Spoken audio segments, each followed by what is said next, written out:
What is going on, party people? It is I, Fumencho, back at it once again with another Banana Fish related video. Today is going to be a little bit special though. I have anime analysis here. How is it going? Good, thank you. And today we're just going to have a casual conversation about Banana Fish.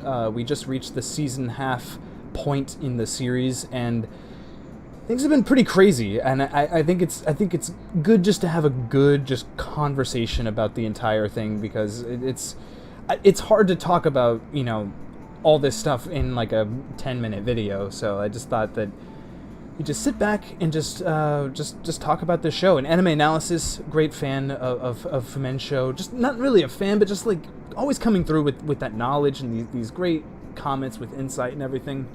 And I've always really appreciated that. So I'm glad to have you in the video. Thank you. So I guess just to start the conversation, what are your just favorite parts so far in this season? Like the first 12 episodes we're talking about here. What are like some things that you just really enjoyed so far? Oh gosh, there are so many. Most of which are Ash and Eiji moments. Yeah. I think the real standout for me is maybe like episode 11, because the scene where Ash and Eiji have that conversation in the bedroom, and Ash sort of breaks down and Eiji comforts him. That's iconic. So I think I really liked the way they adapted it into the anime. So I think that's probably my personal favorite. That was definitely one of my favorite moments as well. I really like sort of like the humanity that they gave Ash there, because like in previous episodes there was like I don't know if it was episode 10 or episode 9, but when he basically killed everyone in that mansion, I sort of like I thought of, I mean, it was a really cool scene, and like Ash was a badass, like that's awesome, I like seeing that, but it took away from his humanity a little bit, and he was just a badass, and it felt a little not necessarily unrealistic, just it took me out of the character a little bit. But then that episode really grounded it back to that humanity that was originally in the character in the beginning, and it really alleviated that scene, and it made sense for him to have that kind of that turmoil within himself, you know, him having to deal with that. Like it's not as simple as just killing people, like he does feel something, and I like that they explored that in that episode. Yeah, I agree. I think it speaks a lot to the fragility of his character. Like he's very, very emotional, and he does feel these things. Yeah. Very deeply. And I think it's very humanizing. Yeah, I think honestly, I think just his character alone has sort of been the better part of the series, in terms of just like, I mean, it feels like a Greek tragedy, honestly. Like it feels like I'm watching like some classical story set in a modern era. Like I really like how it basically is a character study. Like we're kind of going through sort of his inner battles within himself, and how he's affecting the people around him. It's really a story that revolves around him, but you still get those really cool side characters like Yut-Lung or of course Eiji and Arthur and all these other characters. I don't know, I really dig stories that aren't afraid just to tell that person's story. Like I really like that. I think that's something that the series has done really well, and then obviously that goes to, you know, the manga artist and everything there. Yeah, I really enjoyed it. That's one thing I really like about Banana Fish is I feel like a lot of times the characters' mistakes or maybe flaws like actually highlight their strengths. You know, it's like when Ash kills someone, we see his vulnerability, and to me that vulnerability and that emotion is a strength in a lot of ways. And Shorter as well, to me his betrayal didn't necessarily make him any less loyal, and sort of the way he struggled with it served to sort of highlight.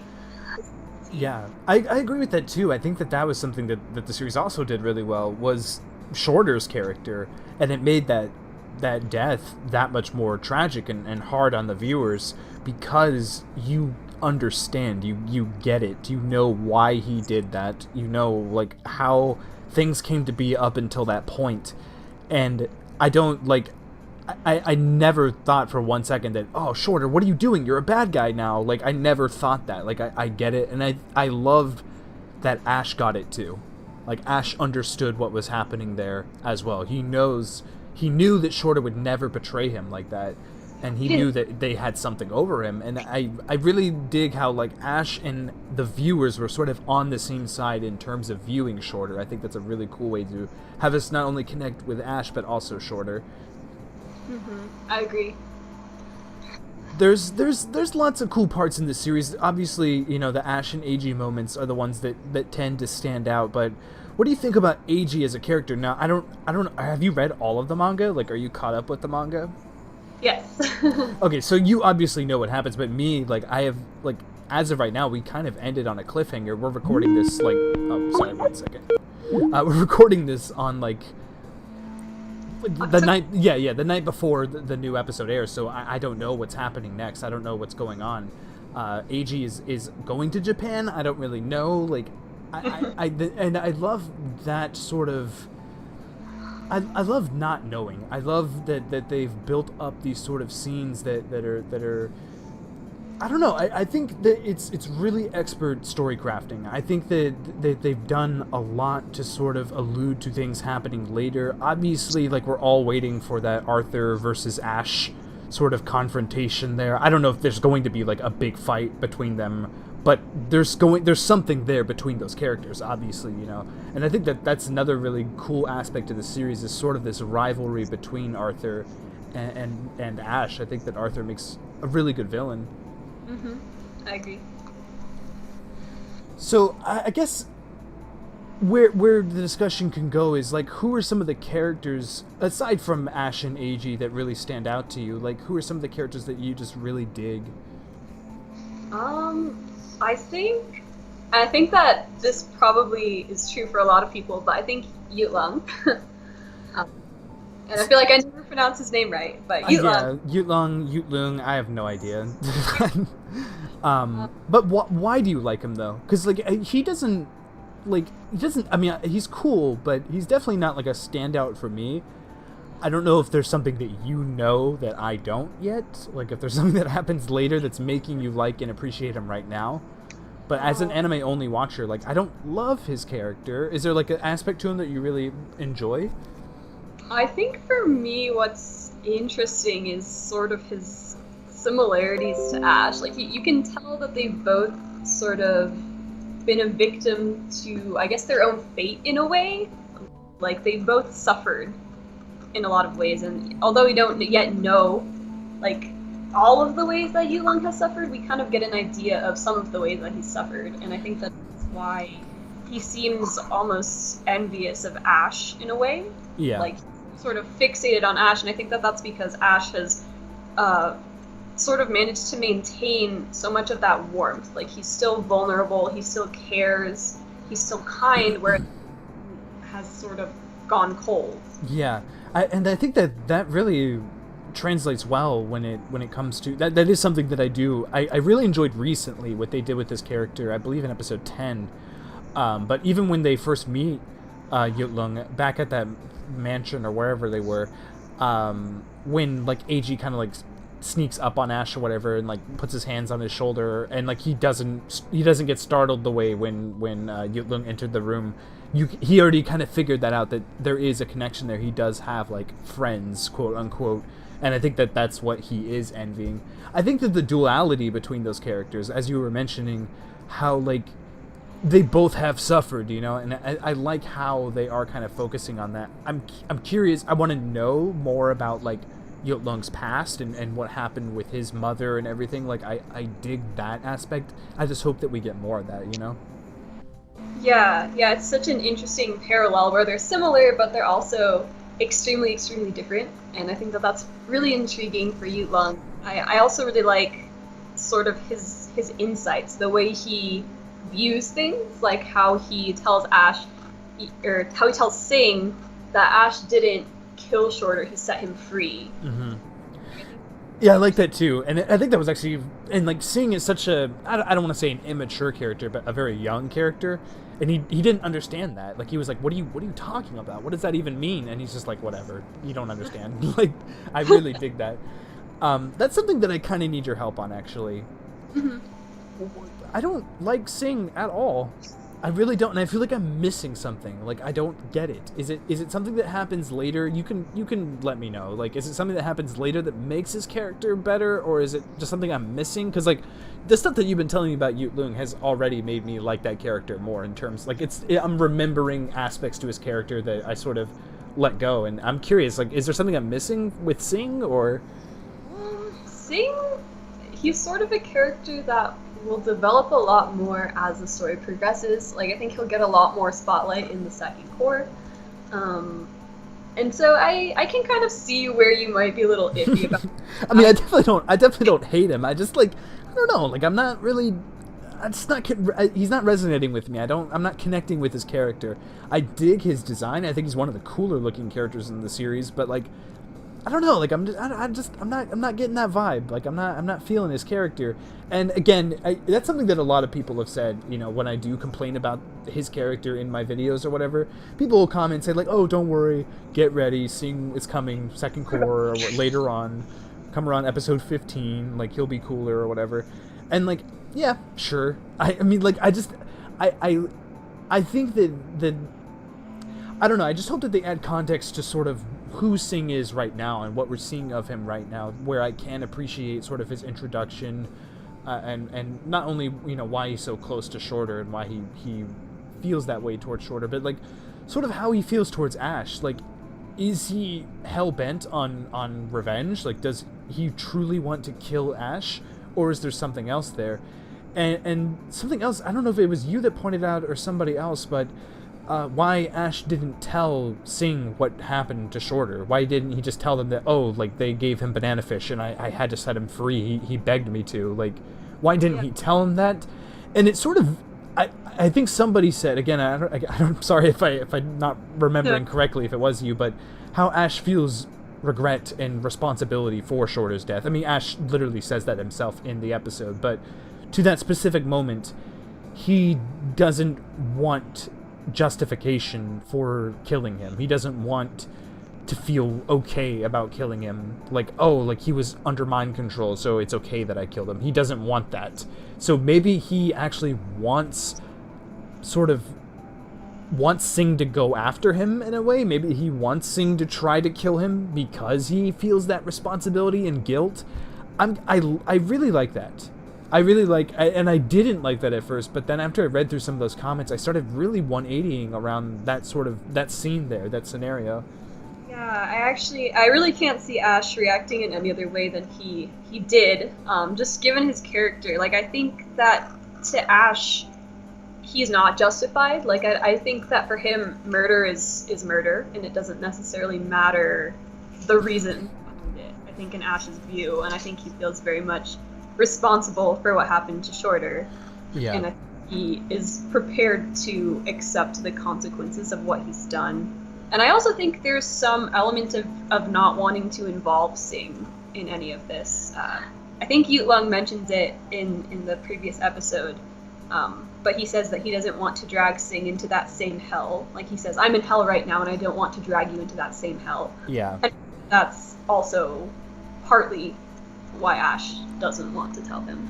Yeah, I mean, that's another thing. Like, is Sing like 14 or 15 or something? Like, he's like a baby compared to Ash, and I mean, even Ash isn't that old, but like he's like a freshman in high school. Like, there's definitely aspects to his character that should not be thrown into this world that Ash and Yut-Lung are in. But I feel like it's too late for Sing. I feel like it's already happening right now, and I feel like Sing is not necessarily, he doesn't really care about that. Yeah, he's already kind of involved in a lot of ways. Yeah. So it might be too late for his character. I don't know. I don't want to get spoiled. I'm excited to find out what happens later on with his character. I definitely, again, like, I never hate him. I never hated him or anything like that. I just wasn't connecting. But a huge depression yet. Yeah, I understand. I think that probably in the second part of the season, you might change your mind. And speaking of the second part of the season, what are some things like you read the manga, and I don't want any like spoilers or anything like that. But is there like, I'm sorry, what's that? I said predictions. Just kidding. I mean, like for me perhaps, but like, is there something that like something that you want to see in the second half that should have been in the first half, I guess is kind of what I'm trying to say, because some people were saying like, oh, there's something that should have been here in the specific scene that wasn't there. Like, is there things that aren't necessarily told yet that should have been? Yeah, okay. I think maybe a couple things. Well, first off, this isn't necessarily something that hasn't already been told, but during the scene where Ash breaks down and Eiji comes to him, in the manga, Eiji actually explicitly says like forever when Ash says, "You don't have to stay with me forever." Like Eiji says forever, and I think that like for me, I liked that he actually explicitly said it because it's kind of like almost like a promise between them, almost like him saying like, "No, like." You don't have to be alone ever. But I still really enjoyed the scene, and I felt like it still carried the emotional weight of forever. So I'm okay with that. I do too. I didn't like, this is coming from somebody that didn't know that during that scene. Like, I was tearing up. I was feeling the emotions there regardless. I'm just curious. I'm curious why they took that out. Like, I'm curious if that's something they didn't want to stress. I don't know if these characters end up being separated. I don't know where Eiji is going. Somehow I'm doubting that he's going to go to Japan. I doubt it, but I don't know. Like, maybe they didn't want to include that because that would contradict something that's happening now, or I'm curious. I genuinely am. I don't think they necessarily took it out because of contradiction. Maybe they thought the scene already carried enough emotional weight that it conveyed the concept of forever without having to explicitly say it. But I did think that was a really interesting choice, because for manga readers that is like a very iconic scene, so it is kind of an interesting choice that they deviate. Yeah, yeah, I agree. I mean, it's something that I would understand somebody complaining about. It doesn't really make me upset. Again, it makes me curious. If they plan on doing something with that line maybe later in the series, like that could also be something. Like maybe they use it in like a flashback or something, maybe. Yeah, like I mean, anything's possible. I don't even think it's that big of a deal at this point, because I'm ready to move forward already. Like, it's something that I was like, oh, I would have preferred it with the forever, but like I'm okay with it. No, I get you. Dino. So, Dino's a bad guy. Yes. He's evil. How do you... I mean, obviously he's, like, pretty disgusting and, like, just a really evil dude, but, like, how do you feel about him as an antagonist and as sort of the villain of the story? As an antagonist, I actually think he's a pretty strong antagonist. I think that Dino is a very nuanced character in that he has this sort of almost stalkerish obsession with Ash. Like, if I can't, him, nobody can. Yeah, he's definitely, it's creepy. Like, it's definitely an obsession. Yeah, he's literally like, gouge his eyes out, break his legs, like, I don't care, bring him to me alive, because he wants to be the person that, like, sees him suffer. So I think that adds a really interesting dimension to his character. He's not just this, like, one-note mafia boss doing this for money. There's also this sort of passion about his obsession. Yeah, I mean, I think there's like a sort of, there's a psychological thing. You could tell that, like, there's like you said before, an obsession, and I think that adds humanity. Like, I mean, it's gross, it's the dark side of humanity, but it definitely, again, makes his character a little less one note. I feel like that Dino puts up kind of a shell. Like, I feel like that he is not, again, like, obviously you already know this, but, like, I feel like he's not 100% not who he says he is, but how he presents himself. Like, I feel like there's a part of him that we haven't seen yet. Maybe stuff that we will get in flashbacks and everything like that, because I'm kind of curious. Like, I want to know a little bit about, like, Ash and Dino and you know, that sort of relationship there, aside from like the abusive stuff, but more so like how did Ash get this training, like what happened there. Like I want to know more about that kind of aspect and when Ash was a kid. And I'm curious like what kind of person he was then and how that reflects on who he is now. Like I'm curious what's going on there. But I think he is a really, really good villain in terms of just you hate him as a viewer. Like you're supposed to hate him. Yeah, no, you hate him, but he is very interesting. And I agree, like, I think that it will be interesting to find out more about his relationship with Ash. I think one of the interesting things that I noticed in earlier episodes, which I think maybe people who aren't native Japanese speakers might not pick up on this, but when Dino is speaking to Ash, like in the scene where he's first introduced, I think, and he like caresses Ash's face really creepily, he says "aishiteru, sweetheart," which is "aishiteru" is translates like literally to "I love you." Yeah. In Japan, that's actually a very rare term. People don't use that very often because it carries a lot of emotional weight, and people in Japan they don't like to be that direct. So the fact that he uses "aishiteru," I think, says a lot about the emotional he feels towards Ash, as well as just the straightforwardness of his character. Yeah, very, very straightforwardness, and again, like as we were mentioning, obsession. Like that tells me that it's coming from a dark place within himself in terms of like the obsession itself. Like I really like that.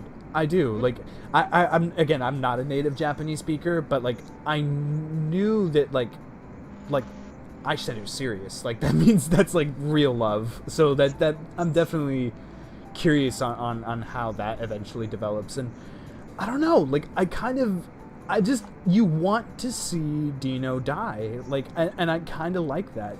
I think a lot of series try to create villains that are likable and that you can root for in certain senses, but I kind of dig the idea of just having a piece of garbage as a villain. Like, I don't hate that.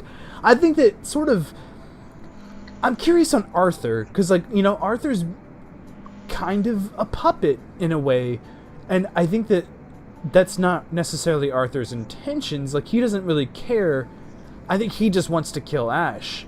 And I'm curious if he is loyal to Dino, and what that means, because will he actually bring Ash to him alive?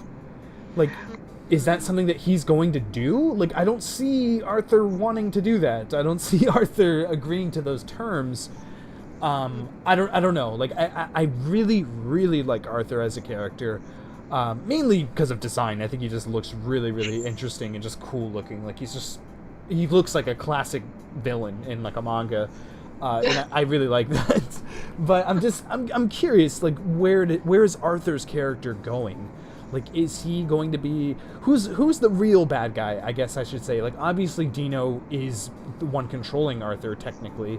But, like, who is the real sort of arch nemesis to Ash? I feel like Ash doesn't really care about Arthur.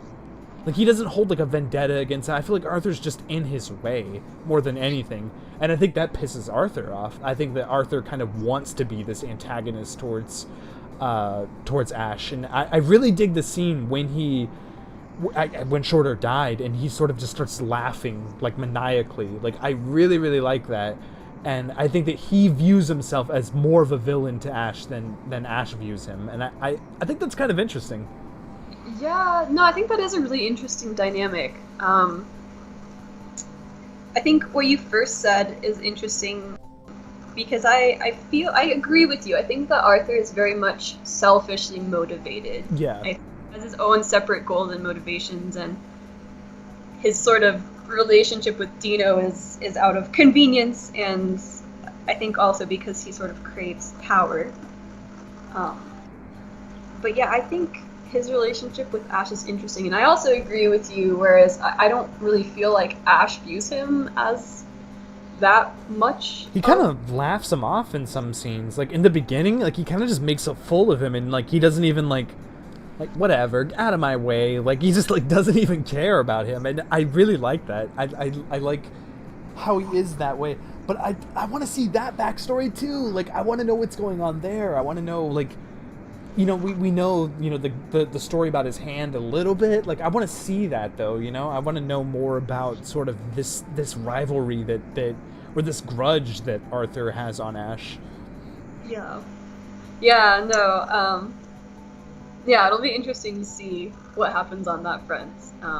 But yeah, I agree. It's kind of... You're being so coy. You're like, it'll be interesting to see what happens. You already know. How dare you?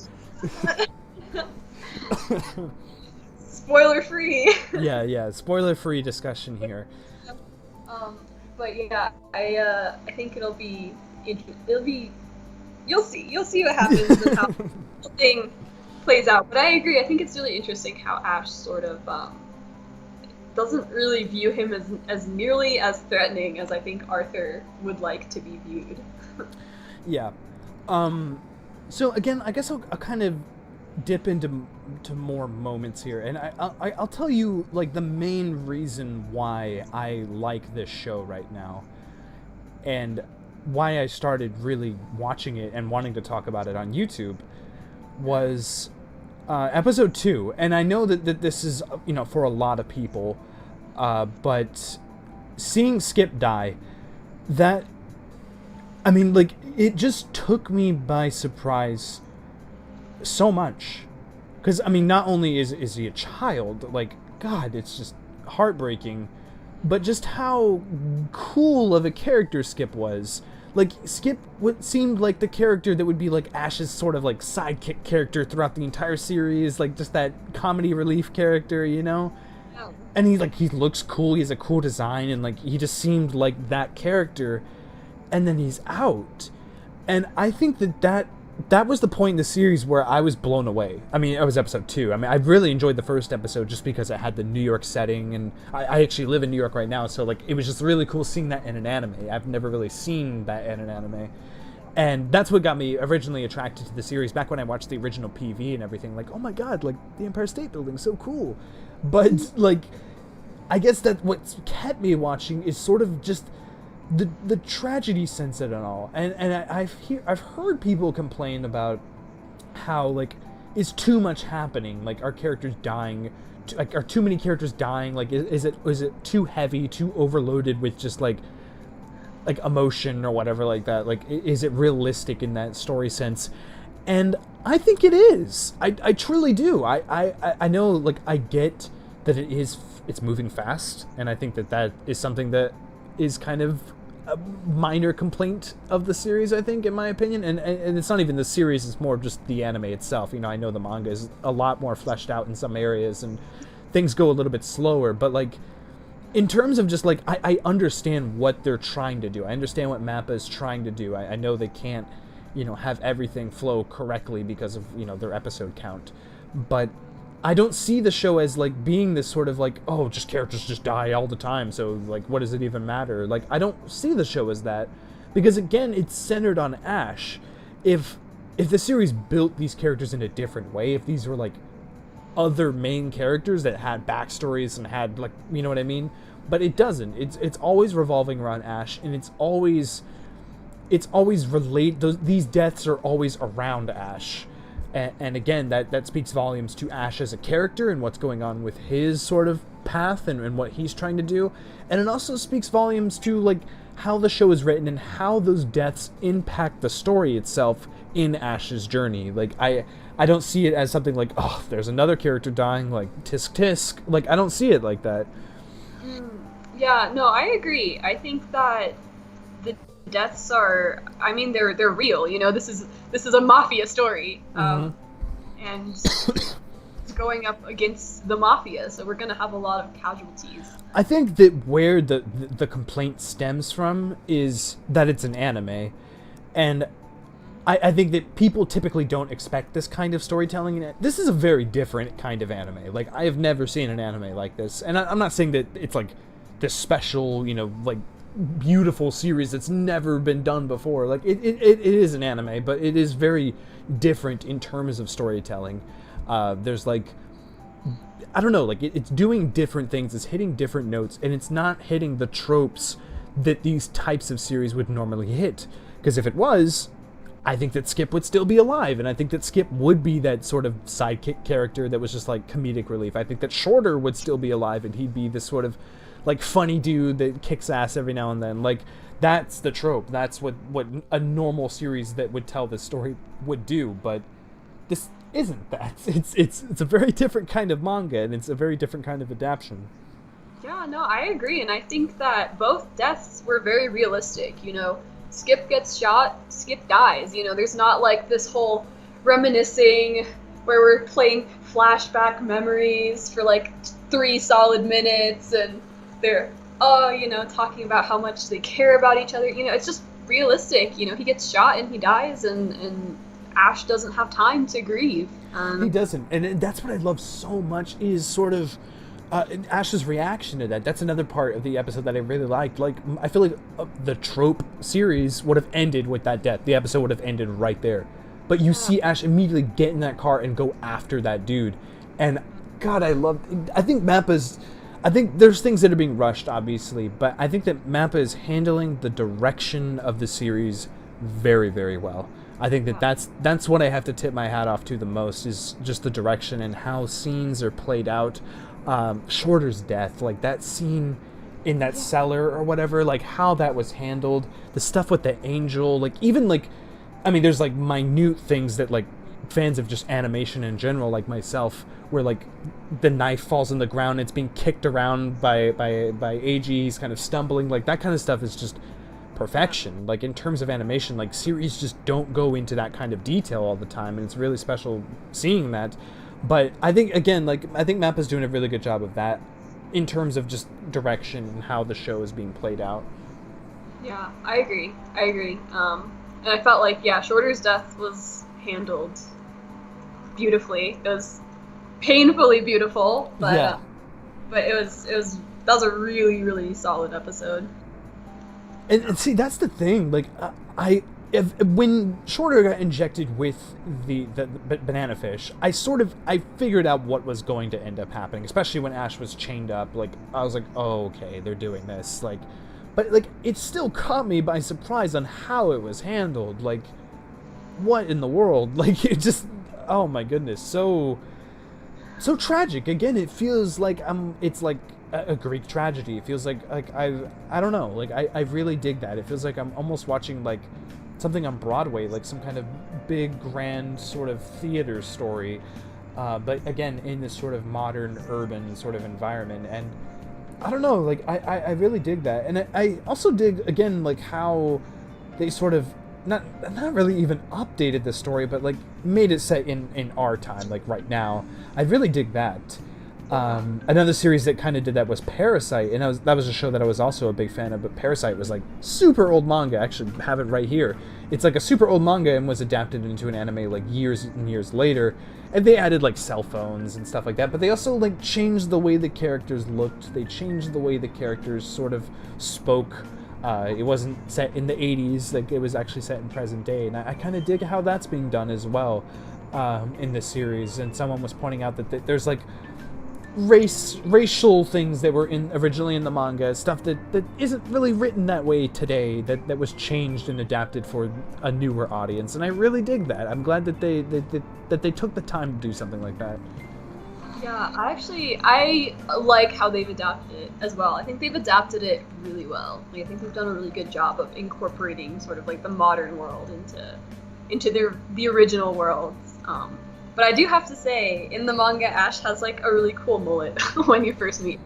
Oh, I mean, yeah, he looks cool in both sense, I think. I just think that like that look, like who looks like that today? Like who has a mullet alone is already kind of rare in New York City. Like, are you kidding me? I definitely think they've done a great job, like modernizing it. Yeah, I do. And you know what else is also crazy? Something I just really, really dig about the series is sort of the environment. Now, they don't really do much to like, it's New York, but they don't like glorify New York. It's not like, it's not real New York. They're not trying to do that. It doesn't need to do that. It's an anime. I don't need that. But like, I get the vibe of New York a lot. I truly do. Like, it really, like, without them having to do that, they're succeeding on sort of adapting the story in this city. And I like that. Maybe because it is real and it's like a tangible place for me. And most series I watch are like set in either Japan or a fictional world where I can't connect with that place. Like I can't connect with Japan even when I watch like a school drama or something. Like Japanese school is so different from American schools, so I don't like relate to that at all. But like this, I kind of understand how this world works. I understand the rules to this world, and like I really dig that. I think that's also something that just really makes me connect with the series, and I think it's made just a lot of Americans, quote unquote, connect to the series. Is just that aspect. I really hope the series gets a dub eventually. I would love to hear a dub for this series. Oh yeah. No, yeah, I definitely think that it really resonates with Western viewers as well as Eastern viewers, and I think that that's something really cool. Is you don't typically see like manga set in New York or just in America in general. Yeah, American and having American leads and having them actually sort of act American, like not just like a dude that says, "Hey, my name is George, but I speak fluent Japanese and I'm basically Japanese." Yeah, like I mean that's whatever. I don't really care, but like these characters act American. There's actually like aspects to their lives that are very American, and sort of Eiji comes into the story and is sort of like culture shocked about that and how these characters act and everything. And it kind of works both ways between Ash and Eiji as well, like how Ash views his world, like, oh, like you've never even touched a gun before and you eat this weird food or whatever. And like I think that's not only funny to that's funny to Eastern viewers and Western viewers, you know what I mean? Like because it's both sides. You get both sides there, and I think that's just really, really well done. And I don't even think that was the author's intention. Like I don't think he wrote this for Western audiences. Like it's just cool that it is that way. Yeah. No, yeah, I agree. I think that it's really nicely, it merges the two cultures very well. Yeah. Okay, so we're winding in almost 40 minutes. I'm gonna wind down the video a bit here. My final question to you is like, is there anything you want to add on to sort of this first half of the season? Is there something that like you want to just kind of talk about before we go here? Is there anything else you think that we need to point out or speak about? Well, I was going to ask you, do you have any predictions for the series? Okay, yeah, this will be interesting. Now, I surprisingly have not been spoiled on this series, and I really have to commend, like, just how really, really cool this fan base is in not doing that, because, like, I've talked about Attack on Titan and My Hero on this channel, and I've had people spoil the series to me just in the comments, like, and I mean, I get it, whatever, I'm not going to complain on that, but, like, these people are, like, super cool, and they don't do that, and, like, I dig that. So I have absolute no clue on what's happening next, but what I think is going to happen next is Eiji's not going to Japan. Like, that's just not happening. Let's get real now. Like, no way that's happening. I think that, first things first, I think that What's-His-Face is going to die. The other Japanese guy. What's his name? I'm sorry, I'm very tired right now. Ibe, yeah. Ibe's dead. He's going to die, without a doubt. And I think that that's sort of going to... Dino's going to be responsible for that death, or Arthur, or somebody in that camp. And I think that is going to get Eiji sort of upset, and more so on Ash's side, and understanding of Ash killing these people. I think that's sort of going to add a new edge to Eiji's character. I think it's going to hurt Eiji and affect him in a very emotional way, obviously, but I think it's also going to add anger and depth into his character that will sort of be interesting, I think. And this isn't something I want to happen. This is just, again, what I'm predicting. It's what I think is going to happen. I don't want to see Ibe die. Like, that's just, God, please no. But I think that's sort of the next big story arc is going to happen. And I'm wrong. I know I'm wrong. So, like, whatever. You know, that's what a prediction is. Do you have any predictions for the fight between Ash and Arthur? Oh gosh.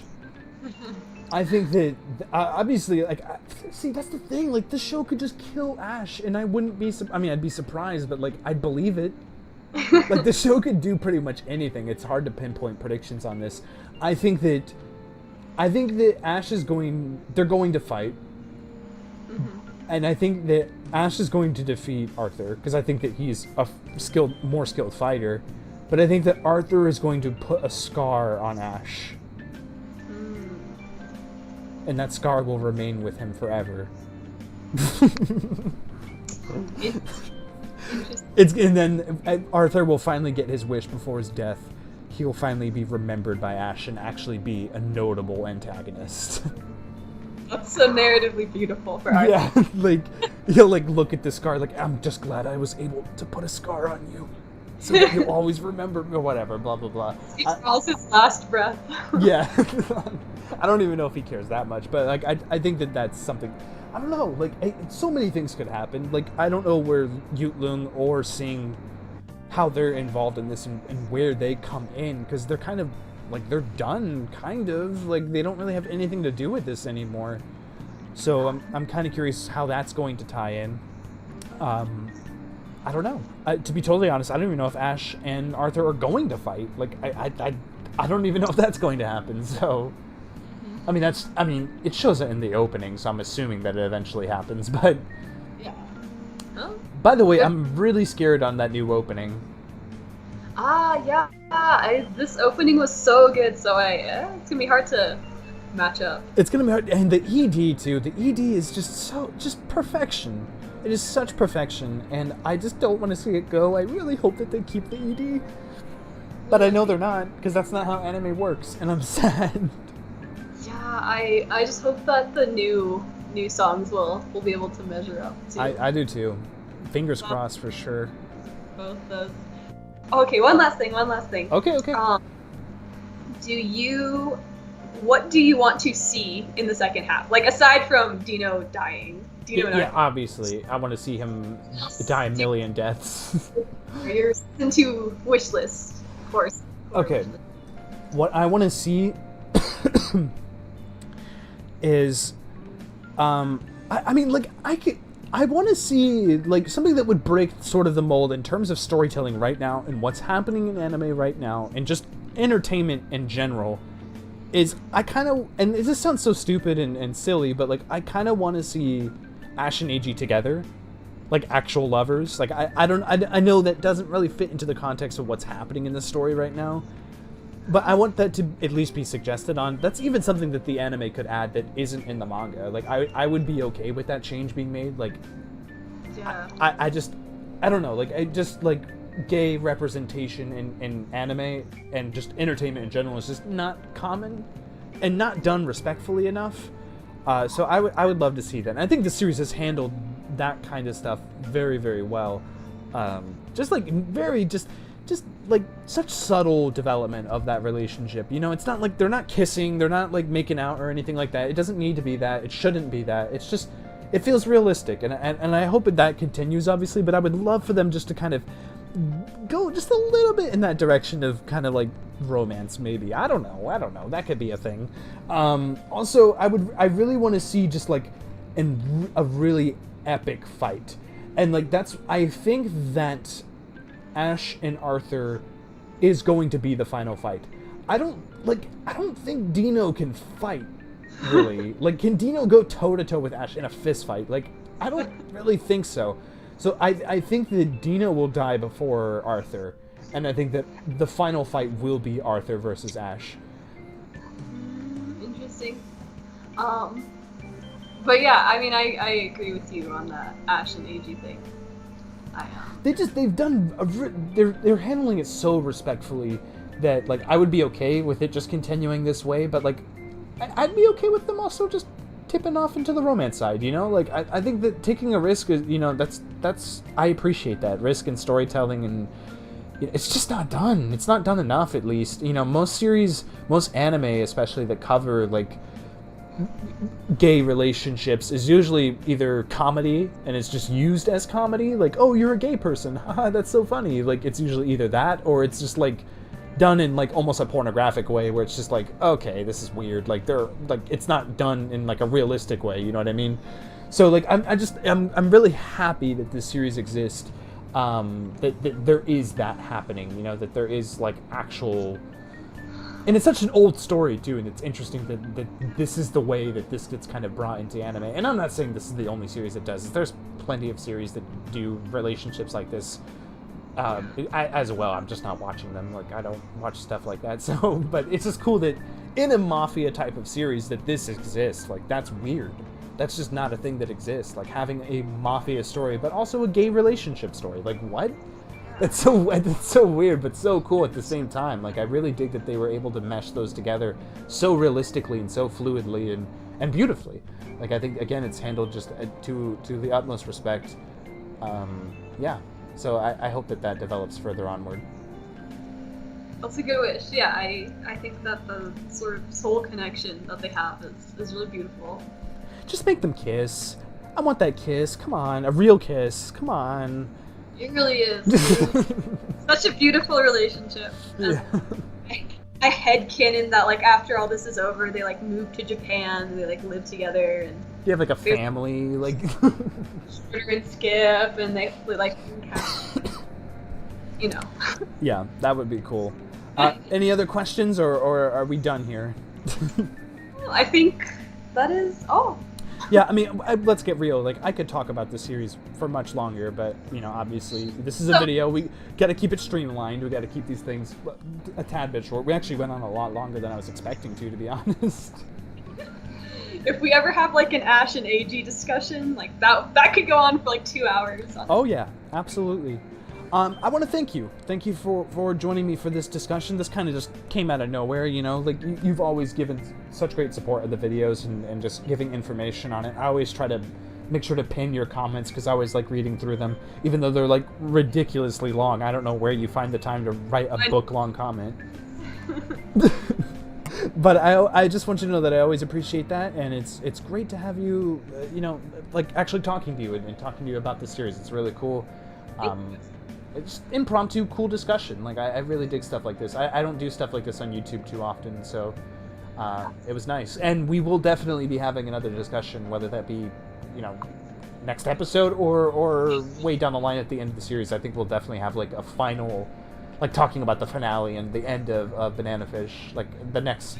Wait to talk to you once the series is over. Oh boy, yeah. That's definitely something that I want to do. So, again, thank you very, very much for joining me, Anime Analysis. Make sure to check her out in the description below. You can find her channel there. Subscribe. She's cool. She's up and coming, but she's doing a good job in providing some cool Banana Fish discussions. You can also subscribe to this channel if you're new here. Catch more Banana Fish here weekly. I do late night reviews, but you know, I try to get them up as early as possible. And just know that I appreciate the viewership and all the comments. You guys are great. This fan base is great, and it's always a good time. So yeah, I think that's pretty much it. You gonna say bye? Oh, bye. Yeah, you're ending the video.